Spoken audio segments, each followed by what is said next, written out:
ब्राह्मण बनिया अक्षत्रिय शूद्र ये चारों कुल ऊंचा। देखो वाणी में कितना अंतर है पुण्यात्मा। ब्राह्मण बनिया अक्षत्रिय शूद्र, वैश्य कहो चाहे बनिया कहो, ये चारों कुल ऊंचा। अब इन नकलिया नदनियों का रखा शूद्र वर्ण तो जो है ना ये नीचा कुल है, शूद्र नहीं। अपने अपने कर्म को जो निष्ठा से कर रहा है, सभी का कार्य करने योग्य है, कर्तव्य कर्म है और कोई ऊंचा नीचा नहीं। जिसका जो कर्म है वो सही कर रहा है अपने निभाकर, कहते ये चारों कुल ऊंचा। और नुग्रे द्वार न जावे योगी जो सत सोजत इंद्री सूचा, कि अगर ठीक सत साधना करने वाला हो और परमात्मा का नाम ले रखा हो, पूर्ण परमात्मा की भक्ति करता हो, इन चारों कुलों में किसी भी कुल में किसी भी वर्ण में उत्पन्न हो और ये साधना कर रहा हो और ये साधना ना कर रहा हो, उस निगुरे के घर नहीं जावे। इन चारों वर्णों में जो सत साधना करता है तो उसके आहार आप कर सकते हो, ऐसा लिखा है। अपनात्मा ये चिंतित ना होना कि तुम भाई हमने तो रिश्तेदारी में जाना पड़ता है और वहां भी फिर रोटी तो खानी ही पड़ती है, मारे भी बाहर लगेगा, वो भी नुग्रे है। तो उसका एक बता रखा है एंटीबायोटिक आपको, कि कहते हैं आप वहां जाते हो, खाना खाने नहीं जाते उनके वहां पर, और आपके पास एक ऐसे मंत्र हैं, उस नाम के जाप से, ये तो जो भक्ति नहीं करते ना उन पे असर है। और किसी कारण से आप जी ने कहीं आहार करना पड़ जाता है तो परमात्मा का नाम जाप करते रहिए। और अन्नदेव की आरती है छोटी सी, उसको आप कीजिए, आपको हानि होगी नहीं आपको, और जिसका अपना आहार किया उसको पुण्य हो जाएगा। इस तरह मालिक ने बताया है। ये तो उनके लिए बताया जो मांगते फिरते हैं और फिर भक्ति की भी रीस करते हैं। पहले तो साधना शास्त्र विरुद्ध, और फिर किसी का भोजन लेकर खा लेते हैं, उनके पास वो भक्ति सत्य है नहीं जो उस पाप के भोजन को हजम कर सके, यानी उसे डिस्टर्ब ना हो। तो आप जी को मंत्र दे रखे हैं, आपका मन वहां रोटी खाने का नहीं था, किसी विशेष उद्देश्य से गए हो, गए को आहार किया दिया है तो आपको हानि नहीं होगी। ये उनको कहा जाता है जो परमात्मा की आड़ में उनको लताड़ा जा रहा है, जो भगत और संत बनकर और फिर मांगते अंडे। क्या बताते हैं, राजा राज रसातल जाई कौम छती सो डांडे, सब है अपावन कहिए भाई योगी किस दर हांडे। अब ये संत है ना नकली, ये राजाओं के गणे जाया करते, क्योंकि वहां अच्छी जो है ना उनको पैसे मिलते थे, तो वहां से वो भिक्षा अच्छी मिलती थी, उसके लिए वो दक्षिणा अच्छी मिलती थी। तो यहां बताते हैं राजा राज रसातल जाई, राजा नरक में जाएगा, क्योंकि कौम छती सो डांडे, अब सभी अपावन कहिए भाई योगी किस तरह हांडे।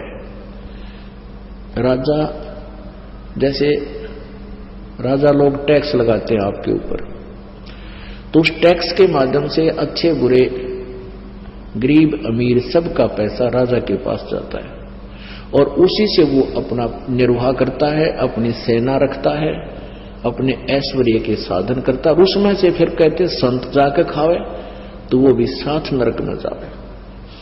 एक हलाई सेंस कसाई पलड़ा बेस बजावे, और कोठे माही नाज घाल के कोरा काल मनावे।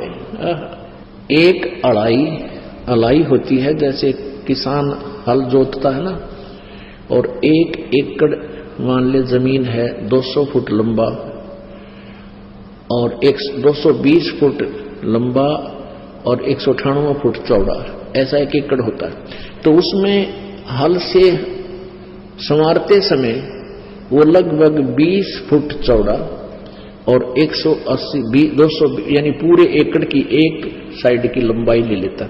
तो उस 20 बाई 220 मान लो, एक हलाई में जो वो हल के द्वारा जमीन खोदता है तो उसमें उसको 1000 कसाइयों जितना पाप बन जाता है। बताओ। और फिर कहां जाता है? वो क्या करता है उस पैसे, जैसे घन अन्न हो गया किसान का, फिर वो बेच का होगा बनिया का, बनिए का बेचता है तो बनिया के सोचा है उस अनाज को अपने कोठे में अपने सटोर में रख लेता है और फिर न सोचा ये भगवान इनका काल पड़ जा और तेरा गेहूं महंगा बिक गया। वो पाप का भागी, कितनी दुष्ट सोच हो जाती है उस बिजनेसमैन की। तो कहते हैं 1-2.5 सेंस कसाई, मान लीजिए तो किसान के घर भोजन खाना चाहता है तो उसके ऊपर इतना भार बन जाता है। अपने आत्माओं, ये अध्यात्म ज्ञान है, ये तत्व ज्ञान है। इस तत्व ज्ञान को समझने के लिए आपको धैर्य रखना पड़ेगा, डगमग नहीं होना, घबराना नहीं। अब जैसे आप जाते हो किसी के घर, खाना भी खाना पड़ता है, किसान के घर भी जन्म है लोगों का, और भी बनिया के घर भी जन्म है। तो जैसे हम प्रतिदिन कपड़ा पहनते हैं, जैसे हम प्रतिदिन कपड़ा पहनते हैं और ये मैला हो जाता है, स्वाभाविक है, तो इसको धोने के लिए साबुन और जल का प्रयोग किया जाता है, ये स्वच्छ हो जाता है। ऐसे आपको एक मंत्र दे रखा सतनाम। इस सतनाम के जाप्ते आपके ऊपर ये भार नहीं बनेगा। अब जैसे आप किसी रिश्तेदार के यहां चले गए, आपने आहार तो करना ही पड़ेगा, अपने मंत्र जाप करना, आरती करें, और अब आपको तो लाभ भार बनेगा नहीं, क्योंकि आपके पास तो वो साबुन और जल है, मैल कट जाएगा। और आपको आहार कराने में जिसके घर आपने भोजन पाया उसको पुण्य मिलेगा, क्योंकि संत भगत के खिलाने का, भोजन कराने का बहुत पुण्य होता है। अपना आत्मा तुम गड़बड़ ना कर दियो, कभी भक्तान बुला के जमान लाग जाओ, कभी मेरे वाले इस काम में फिर फेल कर दो तुम नहीं। अपनी भक्ति करो, सब न राम नाम पर ला दो, और वो भी भक्ति। तो फिर वो दूसरा तरीका, पहले क्या था, या परमात्मा आते हैं एक सुचारू, स्वयं आते हैं या मेरे जैसे दास को भेज देते हैं, ज्ञान वही होता है, परमात्मा विधान वही होता है, अप्लीकेबल वो खुद भी करते हैं, अपने नुमाइंदे रिप्रेजेंटेटिव से भी उसको वो सुचारू करवा देते हैं, लागू करवाते हैं। तो पहले क्या होता था, जैसे शादी ब्याह होया करती, ब्याह होता था तो पूरे गांव में से प्रत्येक, पहले तो चूल्हा न्योत होया करता, छोटे घर थे, गांव थे, पूरे के पूरे घर को आमंत्रित करते थे कि आज आपने हमारे घर भोजन खाना है।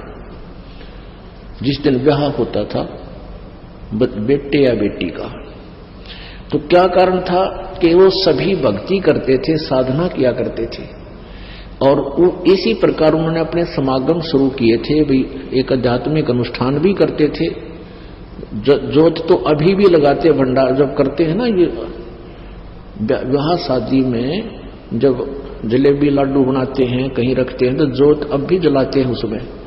तो अब तो वह लकीर पीट रहे हैं, और आज तुम्हारा खाका ये मैं तुमने बोला, मैं तुम्हारे खाका आया था, इसलिए वो एक परंपरा बन नहीं। पहले ये उद्देश्य था कि सभी भक्ति करते थे और भक्तों को अपने घर पर बुला के आहार कराया करते थे। तो ऐसे फिर वो कभी उनके होता था, वो भी यही लालच करते थे कि सारे भगत आवें, भगवान की यहाँ चर्चा चलावें, अन्न खावें, संत को खिलाने का लाभ मिले। तो ये परंपरा चलती चलती फिर इतनी बिगड़ गई, फिर न्योते शुरू हो गए। तुम वो न मारे, न्योता दिया था मैं भी उनके देखा हूं, अन्यथा नहीं। तो ये प्रोग्राम तो पहले बिगड़ का बिगड़ा हुआ रूप हो गया। तो ऐसे आप अपनी भक्ति करते रहिए, आपको हानि नहीं होगा। जैसे ये दास आपको मना करता है कि जो कोई धार्मिक अनुष्ठान करते हैं, आन उपासना करने वाले, वहां आपको नहीं जाना चाहिए, उस दिन आहार नहीं करना चाहिए वहां पर। क्योंकि उस दिन वहां जाने में आपका सहयोग होगा उस शास्त्र विरुद्ध साधना में। गीता जी अध्याय नंबर 16 के श्लोक नंबर 23 में कहा कि शास्त्र विधि को त्याग कर जो मनमाना आचरण करते हैं